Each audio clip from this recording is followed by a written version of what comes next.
এভাবে কি চলবে শিবলি ভাই? এভাবে কি চলবে এই এই অবস্থায়?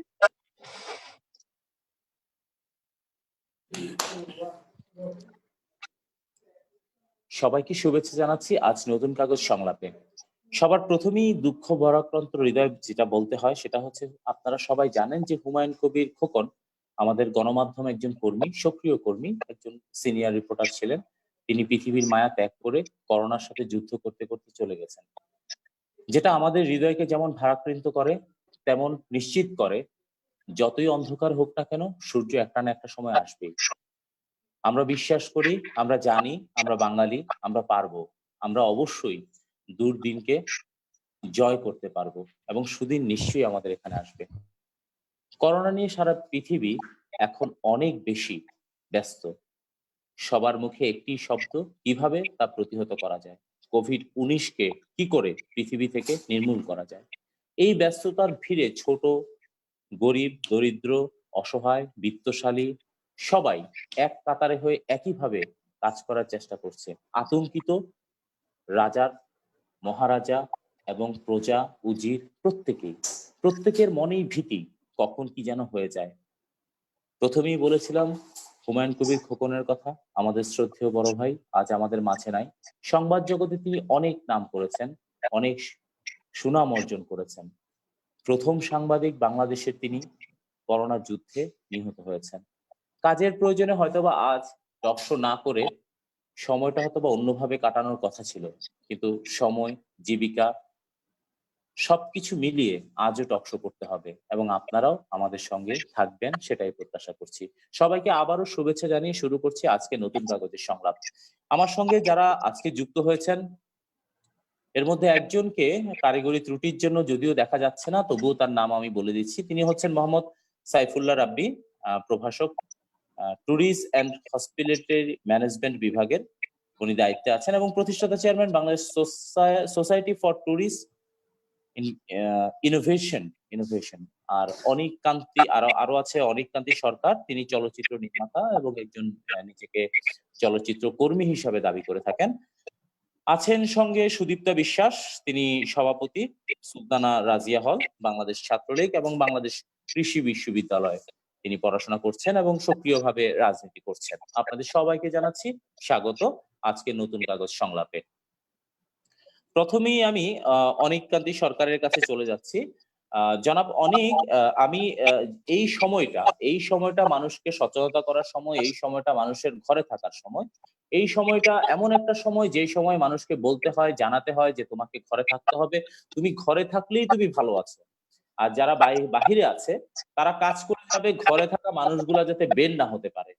কিন্তু আমরা চলচ্চিত্র নির্মাণ প্রতিষ্ঠান, কোনো অ্যাড ফার্ম বা কোনো জায়গা থেকে আপনারা যারা সমাজের বিশিষ্ট জন, ভালো ভালো কাজ করছেন, একটা সমাজের দর্পণ হিসেবে আপনারা কাজ করছেন। আপনারা যা নির্মাণ করেন তা আমরা আকর্ষিত হয়ে দেখি এবং সেই অনুপাতে অনেক সময় অনেক জায়গায় আমরা দেখেছি যে একটা ছবি দেখে একটা শিশু সিদ্ধান্ত নিয়ে নেয় যে সে বড় হয়ে পুলিশ অফিসার হবে, সে বড় হয়ে পাইলট হবে, সে বড় হয়ে আর্মি হবে।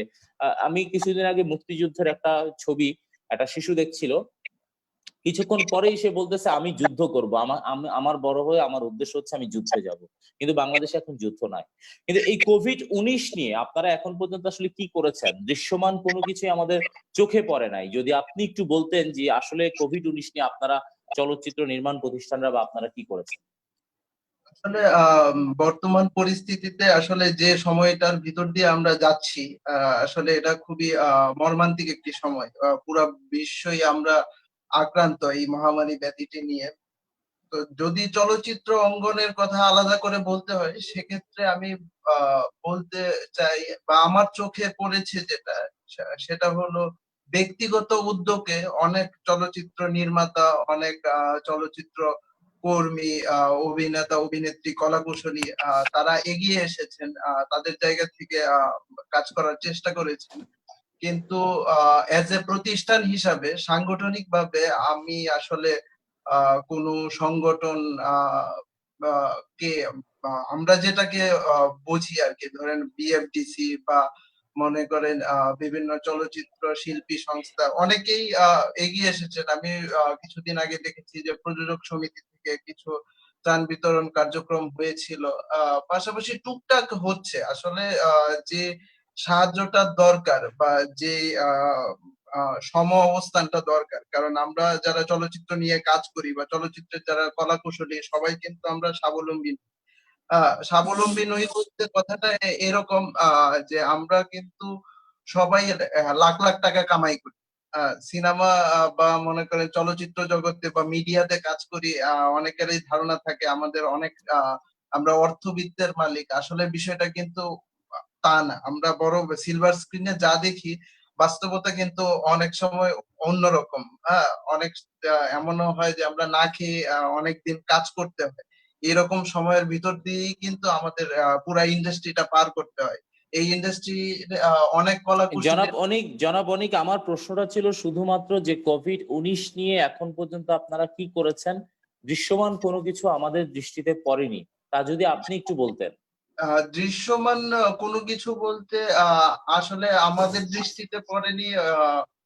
আমি প্রথমেই কিছু জিনিস বলেছিলাম, প্রযোজক সমিতি থেকে কিছু করা হয়েছে, পাশাপাশি ব্যক্তিগত উদ্যোগে কিছু কিছু কাজ করা হচ্ছে, কিন্তু দৃশ্যমান হওয়ার মতো কোনো কাজ আমার চোখেও আসলে পড়েনি। এটা দায় অস্বীকার করার আসলে মানে কোনো অবকাশ নেই।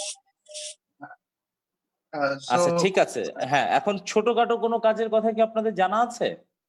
ছোটখাটো কাজের কথা মানে যখন থেকে এই ব্যাধিটি আসলে যখন ছড়িয়ে পড়েছে, এটা শুধুমাত্র যে আমরা চলচ্চিত্র নির্মাতা বা চলচ্চিত্রতে যারা কাজ করি, মিডিয়াতে যারা কাজ করি তাদের দায়িত্ব যেরকম ছিল, আসলে আমরা আমাদের দায়িত্বটা 100% আমরা করতে পারিনি। পাশাপাশি আমাদের যারা পৃষ্ঠপোষকতা করার প্রয়োজন ছিল, তারাও সময় মতো এগিয়ে আসেনি। আর যেটা বলছিলেন আপনি যে একটা চলচ্চিত্র দর্পণ, হ্যাঁ আমি আপনার সাথে একমত। কারণ একটা চলচ্চিত্রের মাধ্যমে আমরা যদি জনগণকে ওই মেসেজটা দিতে পারতাম, ওই সচেতনতা বিষয়ক যত বেশি মেসেজটা আমরা দিতে পারতাম, তত কিন্তু জনগণের ভেতরে সচেতনতাটা বৃদ্ধি পেত।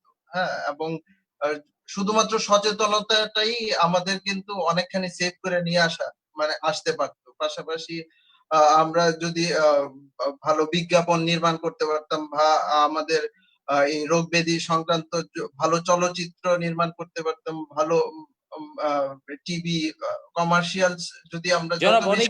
জনাব অনিক, আপনার কাছে আমি আবারও আসবো, কিন্তু এর আগে আমি জনাব সুদীপ্তা বিশ্বাস, আপনার কাছে একটু আসতে যাচ্ছি। আপনি তরুণ প্রজন্মের প্রতিনিধিত্ব করছেন, তরুণ প্রজন্মকে নিয়ে কাজ করছেন।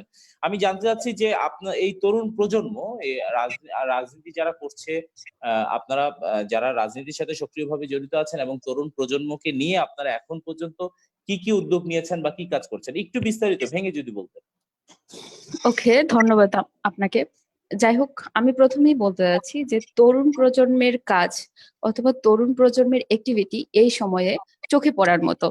আমরা প্রায়ই দেখতে পাই যে তরুণ প্রজন্ম বিভিন্ন জায়গায় ত্রাণ বিতরণ করতেছে, স্ব-উদ্যোগে অথবা ব্যক্তিগত উদ্যোগে হচ্ছে, অথবা ফ্রেন্ডরা মিলে ত্রাণ বিতরণ করছে। তারপর ছাত্রলীগ থেকে আমরা দেখতে পাচ্ছি যে কাজগুলা বিনামূল্যে হ্যান্ড স্যানিটাইজার বিতরণ, তারপর মাস্ক, গ্লোভস বিতরণ, লিফলেট বিতরণ মানুষকে সচেতন করার জন্য। আপনি মানে আমি আগের আগের জনের কথা যেটা শুনলাম যে আপনি বললেন যে চলচ্চিত্র মানুষের মনে প্রভাব ফেলতে পারে, চলচ্চিত্র মানুষকে মানে সচেতন খুব তাড়াতাড়ি করতে পারে।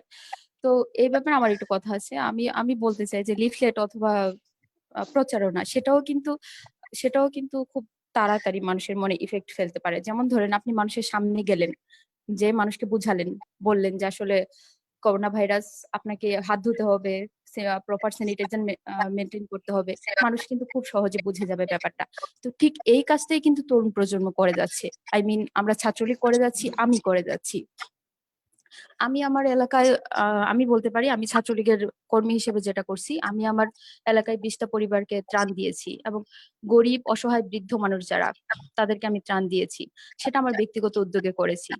তো এমন ভাবে আমি দেখতে পাচ্ছি যে আমার হাজারো ছাত্রলীগের ভাই বোন আছেন, যারা হয়েছে যে নিজের এলাকায় এমন করে ত্রাণ বিতরণ করতেছেন, তারপর লিফলেট বিতরণ করতেছেন, মানুষকে সচেতন জনাব করতেছেন, সুদীপ্তা, মানুষের জনাব হ্যাঁ, বলেন। সুদীপ্তা, এই ত্রাণ বিতরণের কথাটা শুনি আমার একটা খটকা লাগলো এবং একটা প্রশ্ন বলেন। আপনাকে করতে ইচ্ছা করলো। আমি সেই হ্যাঁ, বিষয়টা বলেন। আসলে জানতে চাবো এখন। সেটা হচ্ছে যে বলেন। সবসময় আমরা দেখে এসেছি সরকার দল যখন থাকে, সরকারি যে দল গঠন করে থাকে, বিরোধী হুম, দল সবসময় সরকারি দলের যেকোনো কাজকে, যেকোনো ভালো কাজকেও সমঞ্চনার মধ্যে নিয়ে আসে, যেকোনো ইতিবাচক নেতিবাচক যেকোনো বিষয় সবসময় বিরোধী দলের অবস্থানটাই থাকে সরকারকে আঘাত করা, প্রতিহত করা, হুম। সরকারকে বিব্রত করা। এবং সরকার বিব্রত হয় এবং সেগুলো সরকার তার জায়গা থেকে সঠিক জবাব দিয়ে থাকে।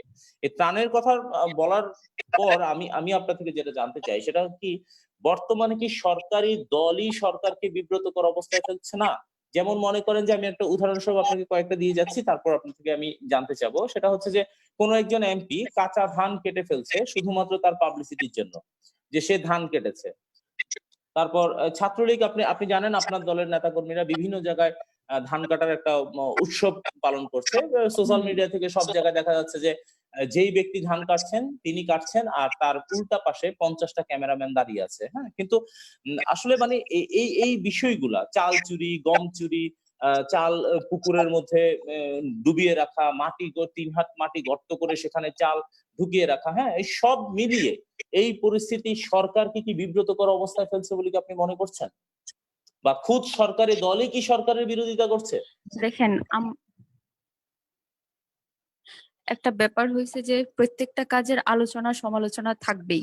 এখন ব্যাপার হয়েছে যে আপনি কখনোই 100% পিওর কোনো কিছু পাবেন না, সেটা সব ব্যাপারেই সত্যি।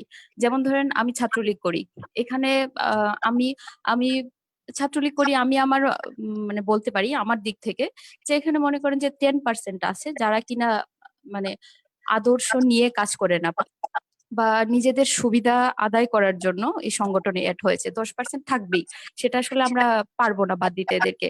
মানে ভুলে ভালে কোনো মতে দলের মধ্যে ওরা ঢুকে যাবেই, তো এটা মেনে নিয়েই আগাইতে হবে। সব কাজেরই একটা একটা যেমন ভালো দিক থাকে, মানে একটা খারাপ দিকও থাকে। আমি বলতে চাচ্ছি প্রত্যেকটা কাজেরই একটা বিপরীত প্রতিক্রিয়া থাকে। সো এটাকে আমাদেরকে তাহলে মেনে নিতে আপনি হবে, আপনি ঠিক কি আছে? মেনে নিচ্ছেন? কিন্তু আপনি আপনি আপনি কি ওভারঅল যদি বিবেচনা জনাব করেন তখন সুদীপ্তা, আপনি কি মেনে নিচ্ছেন যে আমি তো ছাত্রলীগের মধ্যে বললামই যে সব 10% কর্মী আছে যারা সক্রিয় না বা যারা নিজ দলের ক্ষতি করে থাকে? হ্যাঁ, সেটা আমরা জনাব দেখতে পাচ্ছি, সুদীপ্তা, বর্তমান হ্যাঁ, পরিস্থিতি বিবেচনা করলে আমরা দেখতে পাচ্ছি সেটা এমন 10% থাকবেই। আমি এটা হ্যাঁ, বলেন। আমি হ্যাঁ, সেটা বলতে বলেন, আপনি চাচ্ছি যে বলেন। এমন থাকবেই, প্রত্যেকটা কাজেরই প্রত্যেকটা বিপরীত প্রতিক্রিয়া থাকে, সেটা আমাদেরকে মেনে নিয়েই আগাইতে হবে। এখন মনে করেন যে 10% থাকবে, ওরা ওদের মতো করে নেগেটিভ অ্যাক্টিভিটি চালিয়ে যাবে, কিন্তু এই নেগেটিভ অ্যাক্টিভিটি দ্বারা প্ররোচিত হয়ে আমরা যদি আমাদের পজিটিভ কাজগুলো বন্ধ করে দিই তাহলে কিন্তু আসলে আলটিমেটলি জনগণেরই ক্ষতি হবে, লোজার হবে জনগণই। যেমন ধরেন আপনি বলতে চাচ্ছেন যে আমি আপনার সচেতনতার জন্য বলতে চাই, একজন এমপি কাঁচা ধান কেটে হয়েছে কৃষকের ক্ষতি করছে, কিন্তু এই নেগেটিভ নিউজের দ্বারা প্ররোচিত হয়ে আমরা যদি ছাত্রলীগের যারা আছি আমরা সত্যি সত্যি কৃষকদের উপকার করছি, আমরা যদি সেটা বন্ধ করে দিই তাহলে কিন্তু আলটিমেটলি লুজার হবে কৃষকরাই। তাই নয় কি বলেন? আলটিমেটলি লোজ পজিশনে মানে লোজার কিন্তু কৃষকরাই হবে, যেহেতু লকডাউনের সময় আমরা ঠিকঠাক মতো শ্রমিক পাচ্ছি না। এখন যেহেতু ছাত্রলীগ নিজে নিজেদের এরিয়াতে ধান কেটে দিচ্ছে, কৃষকের এতে কিন্তু অনেক উপকার হচ্ছে। আর এখন আমরা যদি এই সমালোচনার ভয়ে আমরা যদি সে কাজটা বন্ধ করে দিই তাহলে কিন্তু আলটিমেটলি কৃষক লসের মুখে পড়তেছে, দেশ লসের মুখে পড়তেছে। সো জনাব সুদীপ্তা, প্রত্যেকটা সেজন্য কি কাজেরই কাঁচা ধান কেটে ফেলা হবে? আসলে ব্যাপারটা আপনি আপনি এভাবে বলতেছেন, কিন্তু আমি আরেকটা নিউজে দেখলাম যে কৃষক নিজের মুখে বলছে যে আসলে কাঁচা ধান কেটে তার ক্ষতি করা হয়, মানে কাঁচা ধান কাটা হয়নি, তার পাকা ধানই কাটা হয়েছে। এবং এখন দেখা যাচ্ছে এমন একটা সময় যে বৃষ্টিপাত হয়, মানে আহ, শিলাবৃষ্টি পড়ে, তো শিলাবৃষ্টিতে ফসলের খুব ক্ষতি হয়। ওই সময়ে কৃষক দ্রুত চাচ্ছে যে তাদের ফসলগুলা তুলে ফেলতে, তাদের ফসলগুলা ঘরে নিয়ে যেতে, যাতে ফসলগুলা এটলিস্ট 80% হইলে ওরা বাঁচাতে পারে। এখন মনে করেন যে আপনার ফসল জমিতে আছে, শিলাবৃষ্টি হলো, ফসল সবগুলা শেষ হয়ে যাবে। তো কৃষক এখন নিজেই চাচ্ছে যে বৃষ্টির ভয়ে অথবা শিলাবৃষ্টির ভয়ে ফসলগুলা দ্রুত নিজের বাড়িতে তুলে নিতে। তো এমত অবস্থায় আমি বলবো আসলে এই কাজটা মানে ফসলটা যদি 80%ও পেকে থাকে, 80%ও পেকে থাকে, তাহলে আমরা সচরাচর জানি ওই ধানটা কাটা যায়। হুম। তো আমি বলবো বলবো যে এই কাজটা ঠিকই হয়েছে। আর এখনকার বর্তমান কন্ডিশন আমি 80% পেকে গেছে। এখন আপনি বলেন যে আপনার সব লস হওয়া ভালো নাকি 80% পাওয়া ভালো? আপনি কোনটার পক্ষে যাবেন? আপনার কথা শুনে আমি আপনি আমাকে বলেন। যা ধারণা করলাম সেটা ঠিক আছে, কিন্তু একেবারেই সবুজ কমলমতি গাছগুলা ধানে রূপান্তরিত হবে না গোখাদ্যের পরিণত হবে, সেটা নিয়ে আমি একটু চিন্তিত আর কি। আচ্ছা, যাই হোক, আমি আবার জনাব অনিকের কাছে যাচ্ছি। জনাব অনিক, আপনাকে প্রথমেই আমি প্রশ্ন করেছিলাম যে দৃশ্যমান কোনো কিছু আসলে আমরা দেখিনি চলচ্চিত্র নির্মাণ বা চলচ্চিত্র প্রতিষ্ঠানগুলো থেকে। এখন আপনারা যারা তরুণ আছেন তারাই আসলে মূলত হচ্ছে আপনারাই সবসময় সবকিছুতে প্রথমে এগিয়ে আসবেন, সেটাই হচ্ছে প্রাকৃতিক একটা নিয়ম। আমরা সবসময় দেখেছি ঢাকা বিশ্ববিদ্যালয় এবং তরুণ সমাজ সবসময় নতুন কিছু সৃষ্টির জন্য সামনে চলে আসে। আপনারা কম্পিউটার এবং অনলাইন ব্যবহার করে আধুনিক অনেক প্রযুক্তি ব্যবহার করেন, যেগুলা ঘরে বসে একটা টেবিলের মধ্যে বসে আপনারা অনেক কিছু সৃষ্টি করতে পারেন। কিন্তু এত দীর্ঘ সময় লকডাউন থাকার পরও মানুষকে বোঝানো সম্ভব হলো না। এখনো বাংলাদেশে অনেক গ্রাম আছে যে গ্রামের মানুষগুলো আদৌ জানে না আসলে লকডাউন কি, করোনা ভাইরাস কি, কেন সেটার প্রভাব হচ্ছে। কিন্তু ওইখানকার মানুষরাও কিন্তু ইন্টারনেট মানে মোবাইল কানেক্টেডের মাধ্যমে ইন্টারনেট ইউজ করছে, নেট ইউজ করছে, ফেসবুক ইউজ করছে।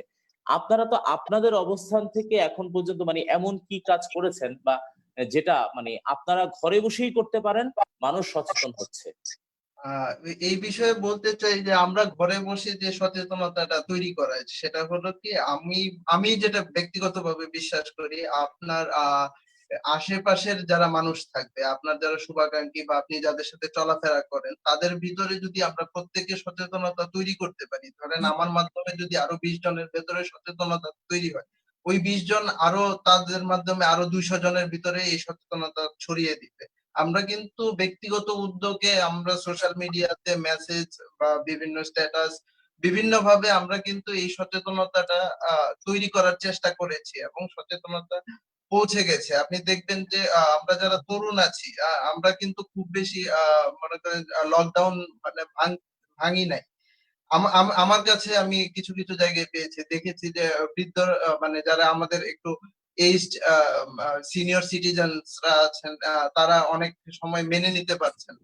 কিন্তু আমরা তরুণরা কিন্তু ওই মেসেজটা দিয়েছি। পাশাপাশি লকডাউন থাকাকালীন অবস্থায় আমরা বিভিন্ন ভাবে মনে করেন যে সোশ্যাল মিডিয়া বিভিন্ন গ্রুপে আমাদের নিজস্ব গ্রুপে আমরা মেসেজ গুলা ওই প্রচার করেছি যে কিভাবে আমাদের মনে করেন যে থাকতে হবে, কিভাবে মানুষের সাথে মিশতে হবে, কেন ঘর থেকে আমরা বের হব না। পাশাপাশি এন্টারটেইনমেন্টের একটা বিষয় থাকে, কারণ দীর্ঘদিন আমরা যত ঘরে থাকবো তত বেশি আমাদের জনাব অনেক ক্রিকেট খেলাকে নিয়ে আপনারা ঘরে বসে বিভিন্ন সময় বিভিন্ন ছোট কার্টুন, বিভিন্ন স্লোগান, বিভিন্ন চিরিকোট, বিভিন্ন একেবারেই ছোট্ট 40-45 সেকেন্ডের মতো একটা ছোট্ট নাটক, তারপর 1 মিনিট 10 সেকেন্ডের গান, এরকম আপনারা অনেক কিছু করেছেন। কিন্তু এই কোভিড-19 নিয়ে দৃশ্যমান এমন কোনো কিছু কি বলতে পারবেন, যে কোনো নাটক, কোনো শর্ট ফিল্ম, আপনি কোনো গান, কোনো কার্টুন, কোনো চিরিকুট? আমি একটা জিনিস এনশিওর করি যে আমরা কিন্তু অনেক কিছুই করেছি এর ভিতরে। আমাদের হয়তোবা এটা ম্যাসিভ ভাবে হয়তোবা প্রচার প্রসার হয়তোবা হয়নি, কিন্তু আমাদের ভিতরে যেমন কিছুদিন আগে আমরা একটা কম্পিটিশন ছিল যে এরকম একটা চ্যালেঞ্জের মতো আমরা আমাদের কোয়ারান্টাইন সময় আমরা কিভাবে কাটাচ্ছি এটার 1 মিনিটের একটা প্রামাণ্য চিত্র আমরা কিন্তু নির্মাণ করেছি, শর্ট ফিল্ম, 1 মিনিট ফিল্ম, হ্যাঁ, একটা স্টোরি নিয়ে। পাশাপাশি বিভিন্ন শিল্পীরা যারা ঘরে বসে থেকে তারা জনাব অনিক, আপনাদের ওই যে শর্ট ফিল্ম স্টোরিটা আপনারা 1 মিনিটের মধ্যে বানিয়েছিলেন, সেটা অধিকাংশ ক্ষেত্রেই বোঝা গিয়েছে সেটা হচ্ছে আপনারা ঘরে থাকতে বিরক্ত বোধ করছেন, বাইর হলে ভালো ছিল। না, এটা কিন্তু আসলে কোভিড-19 এর ক্ষেত্রে হচ্ছে ঘরে থাকাটা প্রয়োজন, বাইর হওয়া যাবে না। না, আসলে অনেকগুলা গল্প ছিল, যে অনেক মেসেজ ছিল, যে একটাতে মেসেজ ছিল আমরা একদিন হয়তোবা এই সময়টা থেকে উত্তরণ করে আমরা একদিন ভালো দিনে আসবো। প্রত্যেকটা গল্পেই একটা মেসেজ ছিল যে আজকে আমরা যে পরিশ্রমটা করতেছি, আমরা ঘরে আছি, তার মানে আমরাও এক একজন যোদ্ধা। হ্যাঁ, এই যুদ্ধে, কারণ আমাদের ডক্টরসরা, আমাদের যারা ফ্রন্ট লাইনের যোদ্ধারা আছেন, তাদেরকে সাপোর্ট করার জন্য আমাদের ঘরে থাকতে হবে। আমাদের প্রত্যেকটা গল্পেই এই মেসেজটা ছিল যেন আমরা ঘরে থাকি এবং একদিন এই খারাপ সময়টা শেষ হবে এবং আমরা একটা ভালো সুন্দর পৃথিবী আমরা পাবো। এই মেসেজটাই কিন্তু আমাদের এই স্টোরি গুলাতে ছিল। আমরা এই মেসেজটাই ছড়িয়ে দেওয়ার চেষ্টা করছি প্রত্যেকটা গল্প। আর কিছু কি, আর কোনো কাজ কি হয়েছে? আর আর যেমন আমি দেখেছি যেটা আমাদের বিভিন্ন শিল্পীরা যারা গান সাথে রিলেটেড, তারা জনগণের সচেতনতার জন্য নিজেরা কোয়ারেন্টাইনে থাকাকালীন অবস্থায় গান নির্মাণ করেছেন, এগুলো বিভিন্ন চ্যানেলে প্রচারও হচ্ছে, আপনি দেখতে পাবেন। পাশাপাশি আমাদের বিভিন্ন তরুণ যারা আছে একদম নতুন, তারাও কিন্তু টুকটাক মানে কাজ করার চেষ্টা করতেছে, যে মেসেজ দেওয়ার চেষ্টা করতেছে। দেখা গেছে যে কেউ ফেসবুক লাইভে এইসব মেসেজ দিচ্ছে, পাশাপাশি কেউ বিভিন্ন ভাবে তার অবদানটা ছোট, কিন্তু এই ছোট ছোট অবদান মিলে কিন্তু একটা বিশাল একটা অবদানের একটা সাক্ষী বা একটা পাহাড় কিন্তু তৈরি হচ্ছে। আর আমার কাছে মনে হচ্ছে যে যে মেসেজটা আসলে পৌঁছানো দরকার, সেই মেসেজটা পৌঁছাচ্ছে। আপনার আরেকটা কথা থেকে আমি বলতে চাই যে আমাদের সোশ্যাল মিডিয়া থাকা সত্ত্বেও গ্রামের প্রত্যন্ত অঞ্চলে কেন মেসেজ গুলা পৌঁছাচ্ছে না? প্রত্যন্ত অঞ্চলের মানুষরা আসলে সোশ্যাল মিডিয়াটাকে কিভাবে ইউজ করতে হয় এই বিষয়ে একটু জটিলতা আছে, যে অনেকেই সোশ্যাল মিডিয়াটাকে ব্যবহার করতে পারে না। যেমন তাদের কাছে বেশি যায় ফেক নিউজ। আপনি দেখেন কিছুদিন আগে আপনি দেখবেন যে থানকুনি পাতা খাওয়ার জন্য মনে করেন যে ফেক নিউজ হয়েছে, পাশাপাশি নানান ধরনের ফেক নিউজ সোশ্যাল মিডিয়াতে ছড়াচ্ছে। ইনফ্যাক্ট জনাব এটা অনেক, জনাব অনেক, আপনি ফেক নিউজ যতগুলা বলতে পারলেন, আপনাদের সৃষ্টি বা মানুষ ঘরে থাকার জন্য চলচ্চিত্র নির্মাণ ও চলচ্চিত্র কর্মীরা তেমন কি কাজ করেছে তা কিন্তু বলতে পারছেন না। অর্থাৎ ফেক নিউজ এই ক্ষেত্রে সফল, কিন্তু আপনাদের অবস্থাটা কি ফেক নিউজ সফলতা থেকেও দুর্বল? সফলতা ব্যর্থতা নির্ভর করে আসলে আপনি কি গ্রহণ করছেন। আপনি যদি এখন মনে করেন যে আপনি বিরিয়ানি খাইতে অভ্যস্ত, ঠিক আছে, আমি যতই বলি যে বিরিয়ানি আপনার ক্ষতি করবে, কিন্তু মনে করেন যে ফেক নিউজ যেটা হয় সেটা হলো মুখরোচক নিউজ, যে নেগেটিভ। এখন আমরা এমন একটা সমাজে বসবাস করতেছি যে আপনি যতই ভালো মেসেজ দেন না কেন, আপনার ভালো মেসেজটা কেউ দেখছেন। হ্যাঁ, সে কোন জিনিসটা দেখতেছে যে অমুক জায়গায় অমুক একটা খারাপ কাজ করছে, ঠিক আছে, তার মানে ও ওই জিনিসটাতেই মানে যাচ্ছে, ওই জিনিসটা ওরে আকর্ষণ করতেছে, ওইখানে গিয়ে সে দুই তিনটা গালিও দিচ্ছে। তো আমাদের যে নিত্যদিনের যে বেঁচে থাকার যে অভ্যাসটাই পরিবর্তন হয়ে গেছে। তো এখানে যদি শাকিব খান বা অন্য কেউ আয়েশা যদি বলে যে আপনারা ঘরে থাকুন, হ্যাঁ, আপনারা বাইরে বের হবেন না, বা বড় কোনো নির্মাতা মোস্তফা সরোয়ার ফারুকী আয়েশা যদি বলে, ঠিক আছে, দেখা যাবে যে তার মেসেজটা বেশি যাচ্ছে না। কিন্তু যদি কেউ আইসা বলে, ঠিক আছে, যে অমুকের গোপন ভিডিও ফাঁস হয়েছে, ঠিক আছে, সেই ক্ষেত্রে কিন্তু দর্শক হুমড়ি খেয়া পড়তেছে। আসলে আমাদের যে টেস্ট অফ চয়েস, যে আমাদের যে রুচিটাই পাল্টায় গেছে। আর জনাব প্রত্যন্ত অনেক, বড় কোনো নির্মাতা কি এখন পর্যন্ত এমন কোনো স্ট্যাটাস কি দিয়েছেন বা এমন কোনো বক্তব্য কি হ্যাঁ, দিয়েছেন? সবাই দিয়েছেন। আপনার টিভিতেও দেখতে পারবেন যে ফেরদৌস ভাই থেকে ধরে নতুন অভিনেত্রী, পাশাপাশি আমাদের যারা বিদেশে থাকেন, যেমন টনি ডায়েস ভাইয়ের আমি একটা কিছুদিন আগে একটা কোয়ারেন্টাইন ভিডিও দেখলাম, ওনারা একটা ভিডিও নির্মাণ করেছেন।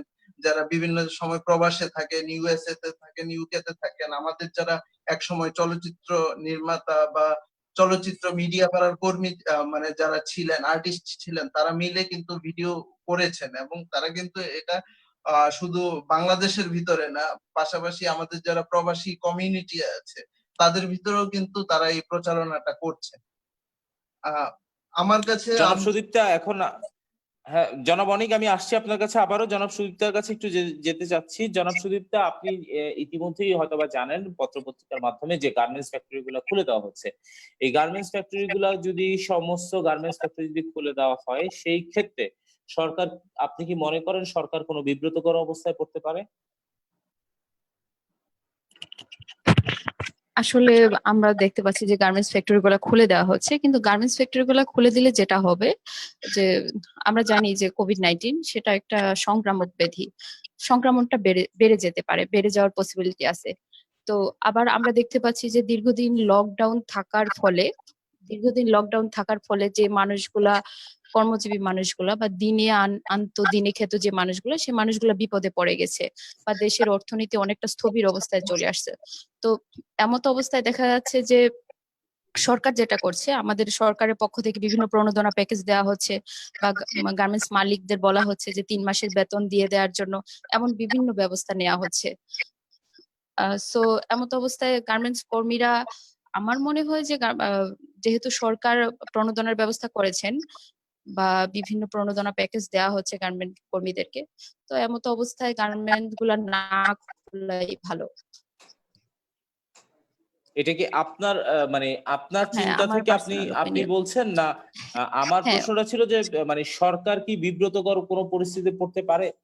যে ও গার্মেন্টস আচ্ছা, হ্যাঁ ফ্যাক্টরি সরকার এভাবে খুলে আসলে, দেওয়ার ফলে যদি হ্যাঁ মানুষের খুব কাছাকাছি চলে আসবে, যেটা আমরা চেষ্টা হ্যাঁ করছি মানুষ দূরে থাকুক, মানুষ ঘরে থাকুক, মানুষ একটা নির্দিষ্ট স্থান আসলে না পার হোক, কিন্তু এখানে গার্মেন্টস ফ্যাক্টরির হুম, কারণে কিন্তু সব মানুষ একত্রিত হয়ে যাবে। এখন এখন আপনাকে আমি যে ব্যাপারটা বলি, গার্মেন্টস ফ্যাক্টরি গুলা খুলে দিলে অর্থনীতির চাকা সচল হবে, কিন্তু এই ক্ষেত্রে যে ব্যাপারটা মেনটেন করতে হবে, মালিকদেরকে সচেতন থাকতে হবে। মালিকরা যদি প্রপার মানে সোশ্যাল ডিস্টেন্স মেনটেন করে শ্রমিকদেরকে কাজ করায়, তাহলে আমার মনে হয় তেমন কোনো সমস্যা হবে না। কিন্তু এক্ষেত্রে মালিকরা যদি সচেতন না হয় বা গার্মেন্টস কর্মীরা নিজেরা যদি সচেতন না হয়, তখন কিন্তু ব্যাপারটা বড় একটা জনাব মানে বড় সুদীপ্তা, একটা, জনাব সুদীপ্তা মালিক, হ্যাঁ জনাব সুদীপ্তা মালিকের কথা বলার আগে বলেন। মূল যে বিষয়, ফ্যাক্টরি মালিকদের কথা বলার আগে মূল বিষয়টা হচ্ছে গার্মেন্টস শ্রমিকরা কিন্তু একই রুমে ৩-৪ জন করে থাকে, হুম, এবং অনেক সময় দেখা গেছে একই রুমে তারা ৭-৮ জনও থাকে, এবং খুব গিঞ্জি গিঞ্জি হ্যাঁ একটা পরিবেশের মধ্যে তাদেরকে থাকতে হয়।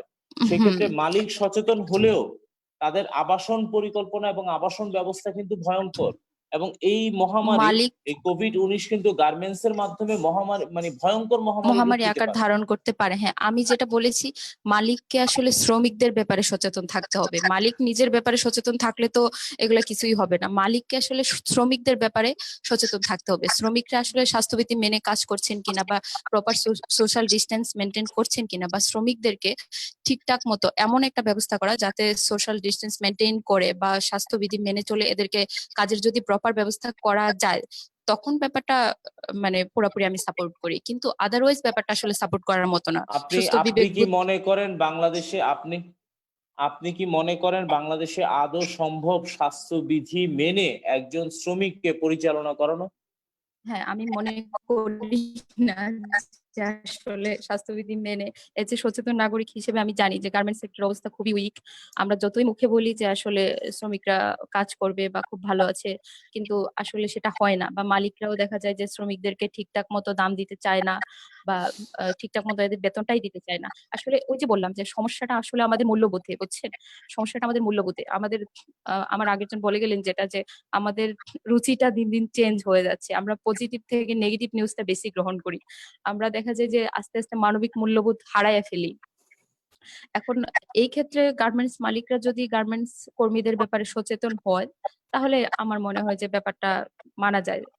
আর তারপর আপনাকে এটাও তো বলতে হবে, দেশের অর্থনৈতিক চাকা তো সচল রাখতে হবে, তাই না? দীর্ঘদিন একটা দেশ যদি লকডাউনে থাকে, তখন দেশের ফিউচার পরিণতিটা কি হবে, সেটাও তো ভাবতে হবে। এতগুলা মানুষের খাদ্য সংস্থান, এগুলোর ব্যবস্থাও তো সরকারকে করতে হয়। সরকারকে তো অনেক দিক মেনটেন করে চলতে হয়। শুধু একটা দিক মেনটেন করে তো সরকারকে চললে হয় না। আমরা দেখতে পাচ্ছি, যেমন ধরেন এখন যদি ধান উৎপাদন বন্ধ থাকে অথবা কৃষি সেক্টর বন্ধ হয়ে যায়, দেশে কিন্তু কয়েকদিন পরে ভয়াবহ দুর্ভিক্ষ দেখা দেখা দিবে। তো ওই দুর্ভিক্ষ যাতে আসলে না হয়, এই কারণে এই চিন্তা ভাবনা থেকেই হয়তো বা সরকার গার্মেন্টস সেক্টর অথবা বিভিন্ন যেগুলা ইম্পর্টেন্ট সেক্টর আছে সেগুলা স্বল্প পরিসরে খোলার জন্য ঘোষণা দিয়েছেন। যেমন আমরা দেখতে পাচ্ছি যে কৃষি সেক্টর, তারপর প্রাণী সম্পদ সেক্টর, আরো বিভিন্ন গুরুত্বপূর্ণ সেক্টর আছে যেগুলো কিনা অল্প পরিসরে কাজ পরিচালনা করার জন্য সরকার নির্দেশ দিয়েছেন। তো সেমন এমন করেই হয়তো বা গার্মেন্ট সেক্টর ও সরকার ওপেন রাখার জন্য নির্দেশ দিয়েছেন। কিন্তু আমি সেটাই বলবো যে এখানে যদি স্বাস্থ্যবিধি মেনে কাজ করা হয়, তখন ব্যাপারটা ভালো, কিন্তু আদারওয়াইজ ব্যাপারটা আমাদের জন্য নেগেটিভ ফলাফল বয়ে আনতে পারে। কারণ শ্রমিকটা তো সবাই সচেতন না। আর আমরা দেখতে পাচ্ছি গার্মেন্টস যে মালিকরা, ওরাও শ্রমিকদের ব্যাপারে কনসাস না। এই ব্যাপারটা আসলে মানে কি বলবো, দুশ্চিন্তার কারণ আমাদের জন্য। আমরা এজ এ সচেতন নাগরিক, আমাদের জন্য দুশ্চিন্তার কারণ। প্রশ্নটা হচ্ছে আপনার কাছে, আপনি বললেন যে অর্থনীতির চাকা সচল থাকবে। অর্থনৈতিক চাকা সচল থাকাটা সবচেয়ে বেশি গুরুত্বপূর্ণ, না মানুষের জীবন সবচেয়ে বেশি গুরুত্বপূর্ণ? অবশ্যই মানুষের জীবন বেশি গুরুত্বপূর্ণ। তাহলে সেই ক্ষেত্রে যদি অর্থনৈতিক চাকা যদি আপনি সচল এখন রাখতে চান, তাহলে সেই ক্ষেত্রে অবশ্যই গার্মেন্টস খোলাটা কি একটা বড় ধরনের হুমকি বা বিপদ নিয়ে হ্যাঁ, আসছে না? বড় ধরনের হুমকি অবশ্যই। আমি আগেও বলেছি যে এটা বড় ধরনের হুমকি। কিন্তু এই ব্যাপারে গার্মেন্টস মালিকদের সচেতন হতে হবে, সরকারকে সচেতন হতে হবে। যাতে গার্মেন্টস শ্রমিকরা ঠিকঠাক মতো স্বাস্থ্যবিধি মেনে চলে কাজ করে বা সোশ্যাল ডিসট্যান্স মেইনটেইন করে। এই ব্যাপারটা ওই ব্যাপারটাতে সিওরিটি দিয়ে তারপর আমার মনে হয় গার্মেন্টস সেক্টরগুলো ওপেন করা উচিত। যেহেতু আমরা ফিউচারে আমরা বড় একটা ক্ষতির সম্মুখীন হতে যাচ্ছি, ওই ক্ষতির সম্মুখীনটা থেকে আমাদেরকে বাঁচাতে ঠিকঠাক মতো প্রপার ব্যবস্থা মেনটেন করে তারপর গার্মেন্টস গুলা খোলা উচিত। জনাব অনেক তরুণ সমাজ আপনাদেরকে আপনাদের অনেক ভাবনা থাকে। তরুণ সমাজ নিয়ে আপনারা কাজ করছেন এবং তরুণ নির্মাতা আপনি। আমি যতটুকু জানি যে জালালের গল্পের নির্মাণের ক্ষেত্রেও আপনার কিছু ভূমিকা বা কিছু কাজ ছিল। সেখান থেকে আপনার হয়তোবা সূত্রপাত এবং দীর্ঘ পথ চলা আপনার। ইতিমধ্যে আপনি বেশ কিছু ভালো নির্মাণ কাজ করেছেন। তারপরও একটা প্রশ্ন থেকে যায়, আপনারা তরুণ প্রজন্মকে নেতৃত্ব দিচ্ছেন, তরুণ আর্টিস্টদেরকে নিয়ে কাজ করছেন, তরুণ চলচ্চিত্র নির্মাতাদেরকে নিয়ে কাজ করছেন। সেই তরুণদের কাছেই আজকে তরুণদের প্রতিনিধি হিসাবে আপনাকে প্রশ্নটা করছি। সেটা হচ্ছে যে তরুণ সমাজ আসলেই বর্তমানে কি করছে? আমার কাছে মনে হচ্ছে যে তরুণ সমাজ অনেক বেশি ডাইনামিক, যদি আমি এক শব্দে বলতে চাই। কারণ আমরা কিন্তু খুব দ্রুত সমাধান চাই। হ্যাঁ, অনেক সময় অনেক কিছু দ্রুত সমাধান সম্ভব না, কিন্তু তরুণ সমাজ কিন্তু সবার আগে মাঠে নেমেছে। এই জিনিসটা আমি এনশিওর করতে চাই। যদি আমি ঢাকা বিশ্ববিদ্যালয়ের কথা বলি, আপনি দেখবেন যে ঢাকা বিশ্ববিদ্যালয়ের যে তরুণ ছাত্র তানভীর হাসান সৈকত পত্র-পত্রিকাতে এসেছে। ও কিন্তু দীর্ঘ ৩৮ দিন ধরে ত্রাণ দিয়ে যাচ্ছে। পাশাপাশি যারা বিভিন্ন জায়গায় তরুণ ধরেন যারা ছাত্রলীগ করছে, সেই তরুণ ছাত্রলীগ কিন্তু সবার আগে কৃষকের পাশে দাঁড়িয়েছে। পাশাপাশি যারা বিভিন্ন জায়গায় আমি দেখেছি যারা কোন প্রকার রাজনীতি বা কোনো কিছুর সাথে সংশ্লিষ্ট না। কিন্তু তারা কিন্তু তাদের যতটুকু সামর্থ্য আছে, সেই সামর্থ্য নিয়ে কিন্তু জীবনের ঝুঁকি নিয়ে এলাকায়, এলাকায় মাইকিং করেছে। পাশাপাশি বিভিন্ন যারা দরিদ্র মানুষ আছে, যারা যারা দিনে আনে দিন খায়, এরকম মানুষজন আছে, তাদের জন্য খাবার নিয়ে গিয়েছে। তাদেরকে সাহস দিয়েছে, তাদেরকে তাদের এই করোনা মোকাবেলায় যেন তারা যেন সচেতন হয়। পাশাপাশি কিভাবে চলতে হবে, কিভাবে মানুষের সাথে আসলে মানে কিভাবে সামাজিক দূরত্ব মেইনটেইন করে আসলে কিভাবে আমাদের বর্তমান সময়ে করোনা মোকাবেলা করতে হবে, এই প্রচার প্রচারণা কিন্তু তরুণরা সবার আগে করেছে। হ্যাঁ, পাশাপাশি শুধু তরুণরা শুধু মানুষকেই প্রচার করেনি, এমনকি তরুণদের কিন্তু আরেকটা জিনিস নিয়ে ফাইট করতে হয়েছে। আমি একটু এড করতে চাই, যেমন তাদের পরিবারের ভেতরেও কিন্তু ফাইট করতে হয়েছে। যেমন আমাদের আমি অনেক জায়গায় পেয়েছি আসলে বিভিন্ন জায়গায় যে তাদের ফ্যামিলি দেখা গেছে বাবা কিংবা চাচা, হ্যাঁ, ঘর থেকে বের হয়ে যাচ্ছে। সেক্ষেত্রে তার কিন্তু তার ফ্যামিলির সাথেও ফাইট করতে হয়েছে, যে বাবাকে আটকিয়ে রাখতে হয়েছে। আমার খুব পরিচিত একজন মানে সে তার বাবাকে রীতিমতো দরজা বন্ধ করে সে আটকিয়ে রেখেছিল। তার কারণ তার বাবা বের হয়ে যাচ্ছিল আরকি। কারণ আমি কারণ আমাদের দীর্ঘদিনের একটা অভ্যাস যে ৫০ বছর ৬০ বছর ধরে অভ্যাস যে আমার ঘর থেকে বের হইতে হবে, ২ জনের সাথে দেখা হইতে হবে, আড্ডা দিতে হবে। আসলে আমাদের যারা সিনিয়র যারা আছেন, হ্যাঁ? তো আমাদের তরুণ সমাজ কিন্তু আমরা ওই পরিবারের ভেতরেও ওই ফাইটটা করেছি। যেন আমরা আমাদের এই সমাজটাকে আমরা আসলে এই সময়টাকে, এই খারাপ সিচুয়েশনটাকে যত দ্রুত সম্ভব আমরা আসলে সলভ করতে পারি এই রোগটা।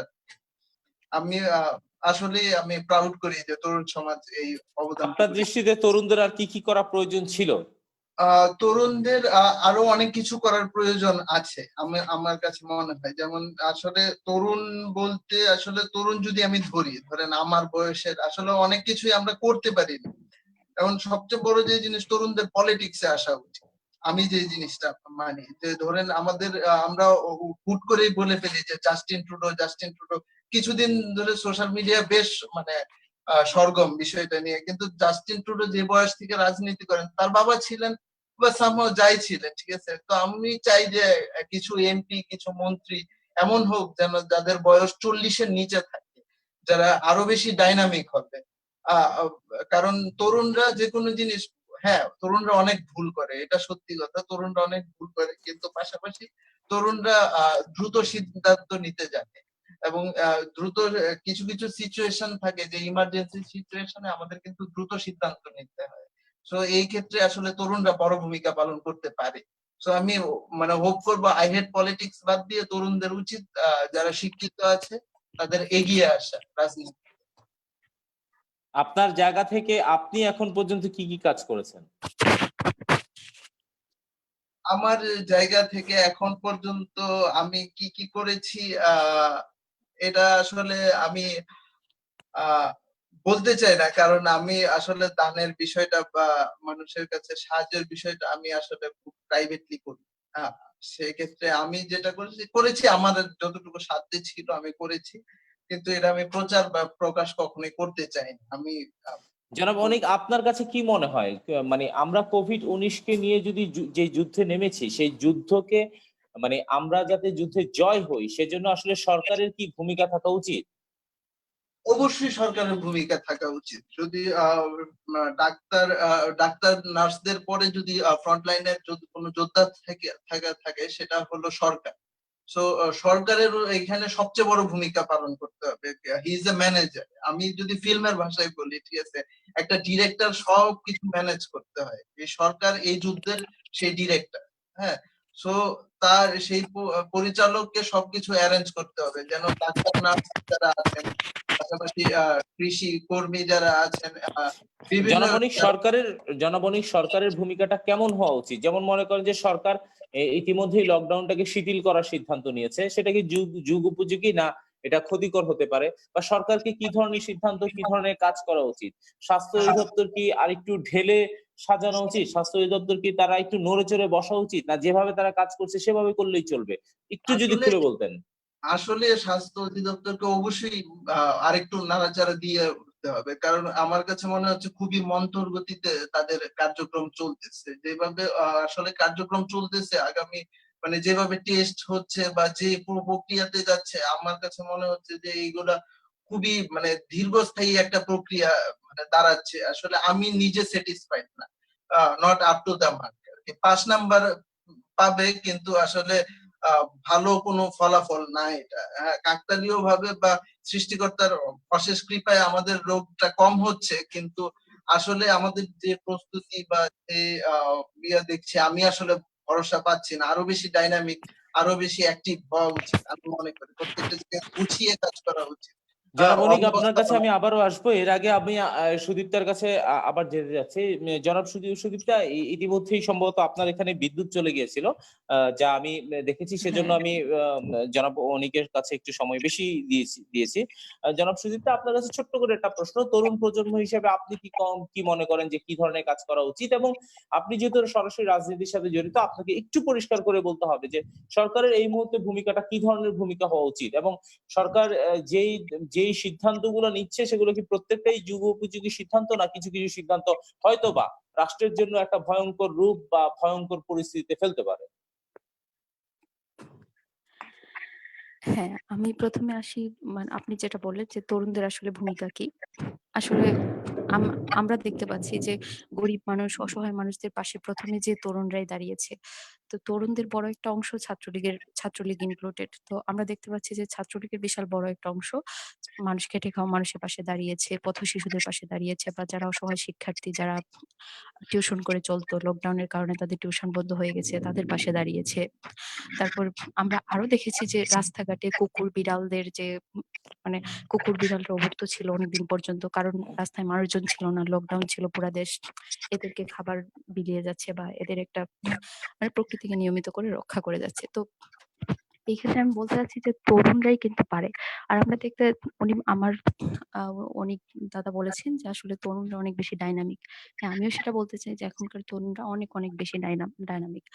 ওরা আসলে ওদের দ্রুত সিদ্ধান্ত নেওয়ার আম ক্ষমতা আছে, এবং ওরা যেটা করতে পারে যে সিদ্ধান্তটা নিয়ে সেটাকে ফলের মানে কাজ করতে পারে, সে অনুযায়ী কাজ করতে পারে। যেমন ধরেন আমি বলতে চাচ্ছি যে বয়স্ক ব্যক্তিরা হয়তোবা ওদের সিদ্ধান্ত নেওয়ার ক্ষমতা আছে, কিন্তু দেখা যায় যে কাজ করার যে ফিজিক্যাল কন্ডিশন সেটা হয়তোবা অনেকের থাকে না। কিন্তু আমরা তরুণ প্রজন্ম এখন কিন্তু জাস্ট আমরা বেড়ে উঠেছি। আমাদের সে এনার্জি আছে, সে স্ট্যামিনা আছে।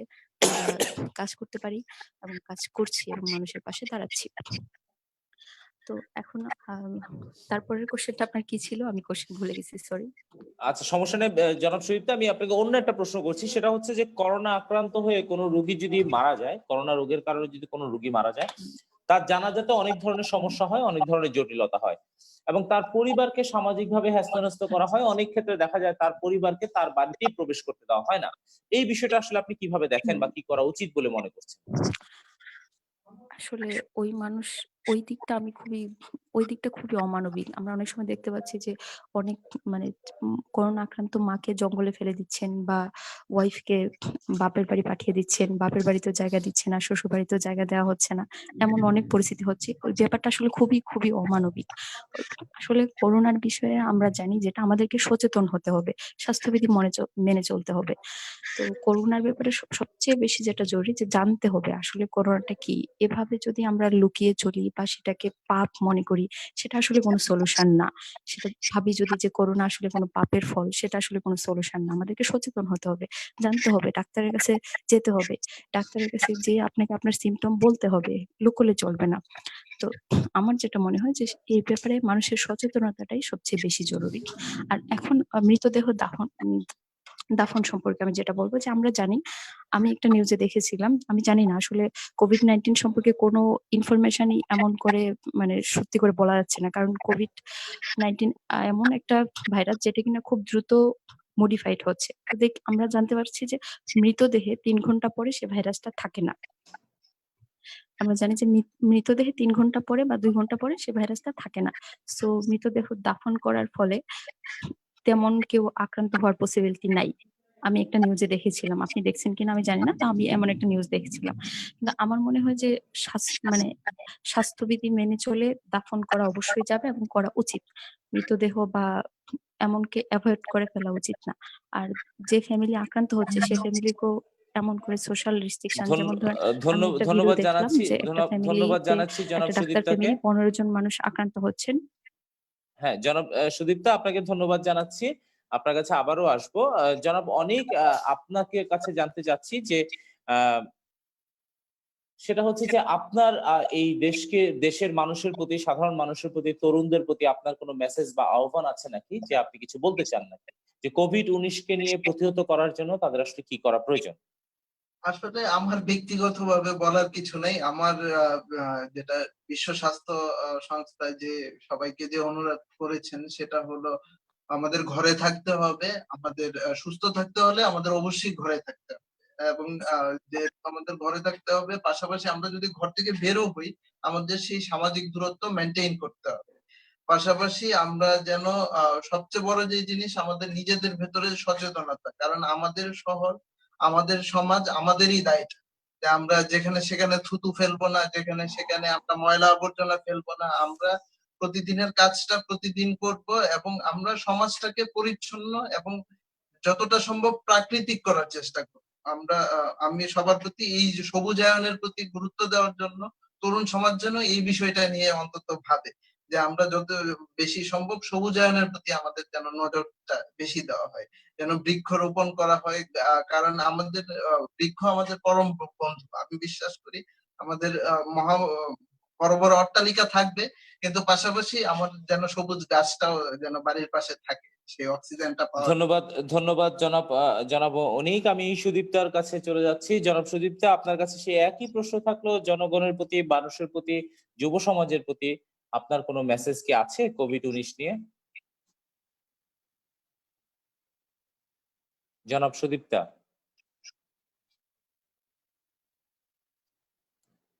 জনাব সুদীপ্তা, আপনি কি আমাকে শুনতে পাচ্ছেন? জনাব সুদীপ্তা, আপনি কি আমাকে শুনতে পাচ্ছেন?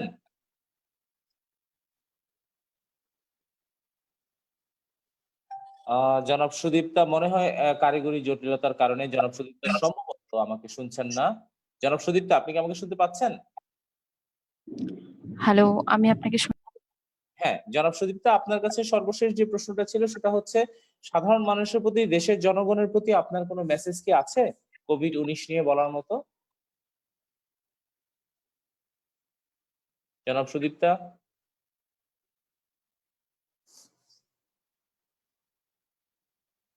জনাব সুদীপ্তা, আপনি একটু আগে আমাকে শুনতে পেয়েছিলেন, এখন মনে হয় শুনতে পাচ্ছেন না। জনাব সুদীপ্তা?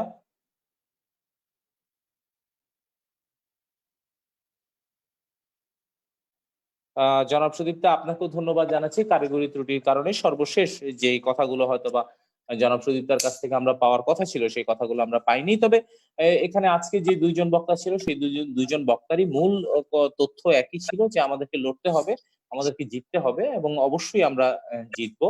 এবং যার, যার অবস্থান থেকে তারা প্রত্যেকেই কাজ করে যাচ্ছে। দেশের মানুষকে ঘরে থাকতে হবে, সেফলি থাকতে হবে, সচেতন থাকতে হবে। অনুষ্ঠানের শুরুতেই আপনাদেরকে সবাইকে জানাইছি আমাদের প্রিয় ভাই, সংবাদকর্মী, সংবাদের ফেরিওয়ালা, আম একজন সিনিয়র সাংবাদিক ছিলেন তিনি। হুমায়ূন কবির খোকন গতকালকে রিজেন্ট হসপিটালে রাত ৯টা ৪৫ ইন্তেকাল করেন। যার শোক পুরো সংবাদকর্মীদের মাঝেই আজকে ডিআরও, প্রেস ক্লাব প্রত্যেকটা জায়গায়, প্রত্যেকটা সাংবাদিকদের মনেই এই বিষয়টা বেশ নাড়া দিয়েছে। অনেকে আবেগপ্লুত হয়ে গেছেন। কোভিডের সাথে যুদ্ধ করা এই ১ম বাংলাদেশের একজন সাংবাদিক যিনি ওপারে চলে গেলেন। তিনি কুমিল্লার কৃতি সন্তান ছিলেন। মুরাদনগরে তার বাড়ি ছিল। আজ সকালে একেবারে ভোরে তার লাশ উত্তরা রিজেন্ট হসপিটালের সামনে থেকে রওনা হয় তার দেশের বাড়ির উদ্দেশ্যে। তিনি কোভিড পজিটিভের ১ম জ সাংবাদিক হিসেবে ১ম সংবাদকর্মী যোদ্ধা ছিলেন। তার আত্মার মাগফিরাত আমরা কামনা করছি এবং আমরা আশা করি, আমরা প্রত্যাশা করি আজকে যারা দর্শক আমার সাথে ছিলেন তারাও প্রত্যাশা করে যতই রাত হোক, যতই গভীর হোক, যতই অন্ধকার হোক সূর্য তো উঠবেই। আলোর মুখ আমরা দেখব। আমরা যারা কোভিড নিয়ে যুদ্ধ করছি, যারা লেখালেখি করছি, যারা খুব কাছ থেকে সংবাদকর্মী, যে সমস্ত সংবাদকর্মী খুব কাছ থেকে যাচ্ছে, তারাও যুদ্ধ করছে। ডাক্তাররা, নার্সরা যারা ফ্রন্ট লাইনে আছেন তারাও যুদ্ধ করছেন। আমরা ইনশাআল্লাহ জিতবো সেই প্রত্যাশা নিয়েই আজকের নতুন কাগজ সংলাপ সমাপ্ত করছি। সবাইকে অনেক, অনেক ধন্যবাদ।